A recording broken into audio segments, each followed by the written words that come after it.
hari ini ya tanggal 23 September 2024 itu sidang pertama ya untuk case-nya Mbak Vena. Jadinya hari ini sidang pertama. Prosesnya tadi adalah administrasi ya, jadinya penyampaian gugatan, penyampaian surat kuasa secara administrasi, dan semuanya sudah diserahkan, semuanya sudah oke ya, sudah diterima oleh majelis hakim. Kemudian persidangan itu ditunda seminggu karena pihak tergugat kan tidak hadir, dan menurut majelis hakim ini tergugat tidak diketahui alamatnya, karena kan surat panggilan sudah disampaikan, cuma keberadaan daripada tergugat tidak diketahui.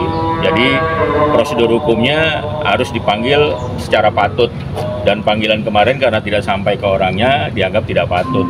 Jadinya harus ada semacam perubahan alamat untuk mengetahui alamat dari tergugat. Jadi majelis hakim tadi memutuskan agar panggilan itu patut sesuai dengan kitab Undang-Undang Hukum Acara Perdata, makanya harus dikasih kesempatan seminggu untuk revisi itu. Jadi hari ini seperti itu. Mbak Vena kenapa nggak datang?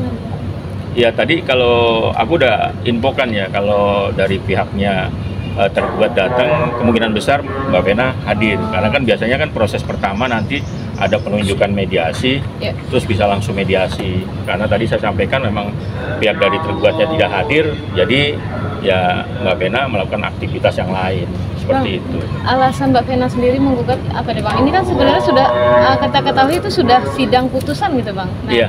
Penjelasannya Bang? Jadi sudah pernah disampaikan ya dari awal-awal. Jadi memang permasalahan ini pernah diputus ya. Jadi waktu itu kan yang mengajukan permohonan kan dari pihak sana ya. Dari pihak sana itu mengajukan permohonan ikrar talak. Dan itu sudah diputuskan, dan setelah putusan harusnya ditindaklanjuti dengan ikrar. Dan pada saat dilakukan pemanggilan, beliau tidak hadir. Jadi kalau menurut Undang-Undang Peradilan Agama maupun kompilasi hukum Islam di pasal 131 itu gugur atau batal demi hukum putusannya. Jadi mau nggak mau harus diajukan kembali secara ulang. Dan sekarang kesempatan kita yang mengajukan dari pihak istri, tapi bentuknya bukan lagi permohonan. Kalau dari pihak laki-laki kan permohonan, kalau dari pihak perempuan itu gugatan. Jadi kita mengajukan gugatan saat ini. Mas Ferry apa Bang alasannya tidak mau mengikrarkan talak itu Bang? Nah, saya kurang paham. Kalau dari podcast itu juga udah disampaikan juga, tapi lebih baik ditanyakan ke pihak yang bersangkutan, seperti itu. Bang, karena kita ngikutin ini aja, ngikutin aturan undang-undang aja. Jadi 6 bulan tidak dilaksanakan ikrar, batal demi hukum. Bang, undangan tidak sampai apa alamat sudah berubah atau gimana? Jadi pihak pengadilan sudah menyampaikan itu ke alamat terakhir sesuai KTP, tapi di situ emang nggak ketemu. Jadinya ya kalau teman-teman wartawan tahu alamatnya ya sampaikan aja ke saya. Ntar kita japri Bang. Bang, ini kan secara hukum batalnya ikrar talak itu karena pihak Mas Ferry tidak membayarkan uang idah dan mut'ah. Nah, nominalnya katanya 60 juta, itu boleh dijelaskan Bang? Jadi sebetulnya bukan masalah, kita tidak cari siapa yang salah, siapa yang benar, atau siapa yang wajib, siapa yang tidak ya. Jadi kalau berdasarkan putusan itu memang ada kewajiban. Di situ kan kalau setiap pihak laki-laki mengajukan permohonan ikrar terhadap perempuan, maka di situ ada kewajiban untuk idah, untuk mut'ah dan nafkah. Di situ udah disebutkan secara rinci seperti yang tadi disampaikan. Jadi permasalahan dari pihak sana itu mampu atau tidak, saya kurang paham. Jadi saya cuma tahunya berdasarkan salinan putusan itu tidak dilaksanakan 6 bulan, ketemu November kemarin atau Oktober itu udah gugur, batal demi hukum. Jadi masalah kewajiban itu kita juga nggak disampaikan. Di perkara ini kan kita nggak minta apapun. Kita meskipun dalam surat edaran Mahkamah Agung kita diperbolehkan. Jadi ini kan edukasi buat perempuan-perempuan ya. Jadi kalau perempuan ini katanya kalau laki-laki yang ajukan, perempuan berhak atas idah, mut'ah, nafkah gitu ya. Terus kalau perempuan yang ajukan tidak memperoleh apa-apa, itu salah sebetulnya. Jadinya yang benar perempuan pun bisa memperoleh. Kalau dia mengajukan, dia bisa memperoleh itu, mut'ah, idah, dan nafkah. Cuma dalam perkara yang kita sampaikan di sini, kita nggak minta apa-apa. Kita hanya minta supaya putusannya itu cerai, itu aja. Cuma satu macam aja kita minta. Tapi Mbak Vena bisa mengikhlaskan 60 juta tersebut tidak Bang? Itu atau kan, memang karena 60 juta itu akhirnya tidak jadi cerai gitu Bang? Ya enggak juga. Jadi yang jelas gini, yang jelas kita ngelihat salinan putusan itu dilaksanakan atau tidak. Setelah tidak dilaksanakan ya batal demi hukum atau gugur. Jadi klien kami itu tidak ada maksud apapun. Rezeki kan sana yang atur. Bang, ini mengingat ini kan udah kedua kalinya ya gugatan cerai itu. Apakah emang proses yang kedua ini akan lebih cepat dibandingin yang pertama apa seperti apa Bang? Sebetulnya sama aja. Jadinya kalau yang pertama itu kan yang ngajukan pihak laki. Jadi bentuknya permohonan.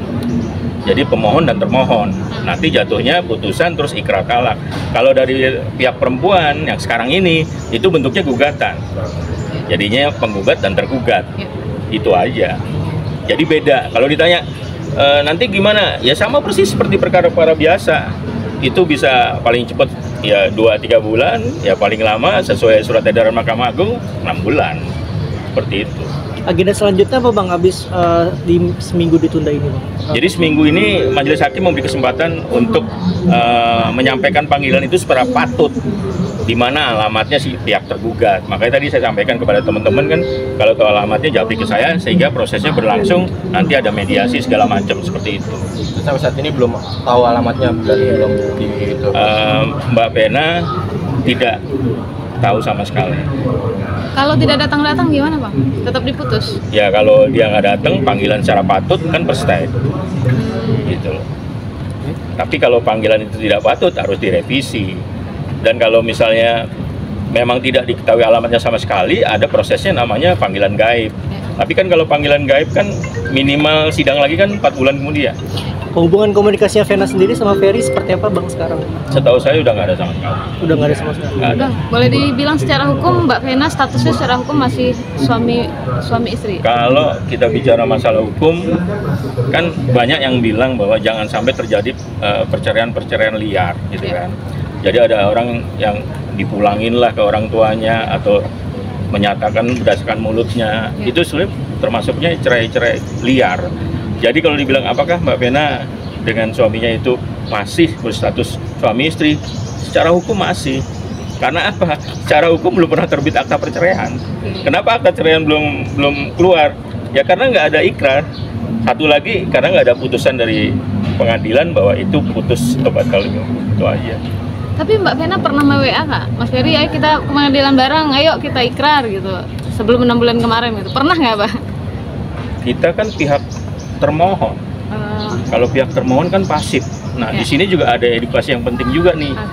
Masalah dia ada kewajiban hadir, iya, karena dia harus ikrar di hadapan hakim. Nanti bentuknya adalah penetapan. Jadi setelah saya menyatakan bla bla bla bla, nah itu diketok palu, nanti keluarlah penetapan itu nanti terbit akta perceraian. Nah, ada nggak sih kewajiban dari perempuan untuk hadir di ikrar talak? Nggak perlu.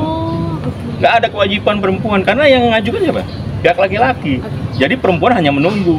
Hadir nggak hadir, tetap aja dia ikrar di depan hakim tanpa ada perempuan. Dan persyaratan untuk ikrar apa? Yang tadi dibilang A, B, C, D harus dilakukan dulu. Baru hakim kalau persyaratannya udah lengkap semua, ya udah silakan ikrar berdiri Bismillahirrahmanirrahim. Saya A bin B dengan ini menyatakan menalak atau menceraikan istri saya gitu. Nanti bisa dikatakan nanti agenda berikutnya Ferry dan Vena ini diwajibkan untuk hadir gitu dalam sidang. Ya nanti dari pengadilan agama biasanya gitu. Di seluruh pengadilan agama seperti itu. Jadi kita merujuk pada peraturan Mahkamah Agung memang harus ada mediasi. Jadi wajib prinsipalnya orangnya langsung. Bang, terakhir penegasan aja, nominalnya memang 60 juta itu ya Bang? 60 lebih dikit. 60 lebih dikit. Itu mut'ahnya berapa, idahnya berapa Bang? Saya nggak hafal pasti, yang jelas antara kalau di itu ya 60 sekian lah. Pokoknya putusan yang kemarin itu seperti itu. Itu aja ya teman-teman. Bang, untuk poin gugatannya sendiri sama apa yang pertama? Enggak, yang ini kita hanya cerai aja, satu aja. Satu aja. Satu aja. Oke, Bang.